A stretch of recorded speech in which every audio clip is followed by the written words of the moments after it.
To quickly summarise my remarks, I'm going to cover Haverhill and Fulbourn/Ipswich Norwich Rail, young people and school travel data, and systems and processes for publicity and ensuring that we get the basics right. The Haverhill Rail campaign is obviously a Haverhill-based campaign that's seeking to connect Cambridge to Haverhill via the old rail route that passes through Babraham and Linton, and is seeking ultimately to connect Cambridge to Sudbury and Colchester. And they haven't been part of the city deal processes, but and they have confirmed that they will be making a separate submission. As far as the Fulbourn link goes, I've been travelling up there in recent times up to the hospital, and it strikes me that we could significantly improve and have a railway station there, given the number of cars that seem to be parked on the ever-expanding business parks there. In the recent public meetings that I've been to, in particular the ones last week, there was one in West Cambridge, which several of you were at. Over 200 people were there, standing room only at Cambridge Rugby Club, and only one person under the age of 21 was there. At the launch of this call for evidence, there were about 40 of us, I believe, there at the Cambridge Guildhall, myself included, and only one person under 30 was there. My point being is that given the number of young people who travel to school and cycle, and I used to be one of them, our systems and processes are missing out on probably the audience that is the most affected by what changes we make to public transport. For me, if Cambridgeshire County Council and the other public bodies backing the city deal do not have the resources to engage with these audiences, it's got to be public and say so. This is not to say we need to recreate a Cambridge Horizons setup that we had, but actually to say, look, in order to improve the publicity, to get more people involved to have their say and just find out what is going on, it needs to be much more public about it. And in particular, we've got Anglia Ruskin University, Cambridge University and Cambridge Regional College all represented either on the City Deal Assembly or on the board. But my question to all three institutions is, what outreach have your organisations done to the young people who basically make up your organisations? Has there been any engagement? Because certainly the conversations I've had with some of the student union representatives is that there's been next to nothing.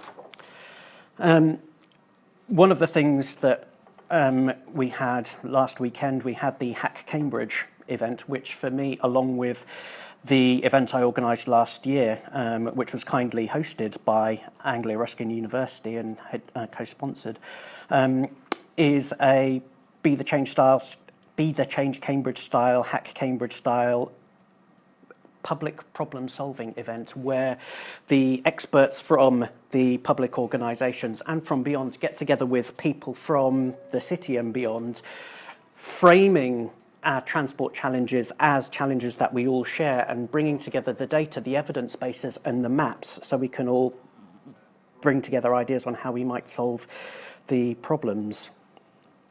And finally, just again coming back to publicity issues, we're surrounded by bus stops everywhere, and in particular the most crowded bus stops.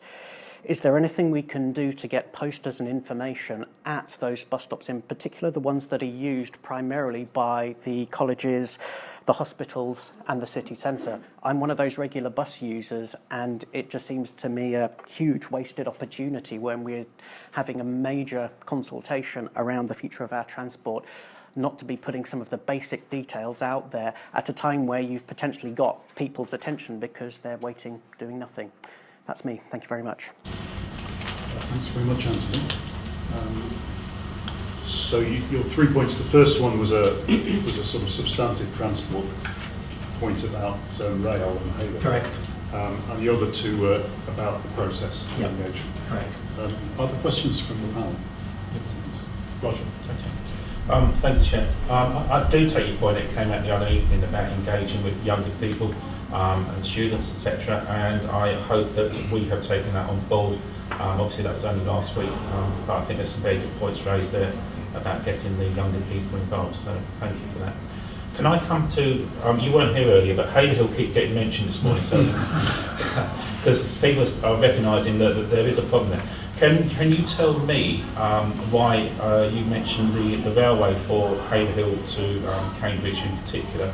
Obviously there's a report coming out for the whole A1307 corridor, and that's going to look at everything including rail, but bus priority, roads, whatever. So why is it that you particularly are looking at the railway? Have you got the figures for the number of people that will use it, how many cars will come off the road, and how much it will cost? Because the figures I've heard for conservative figures for a railway is 150 to 200 to start that particular stretch. Never mind about beyond Haverhill.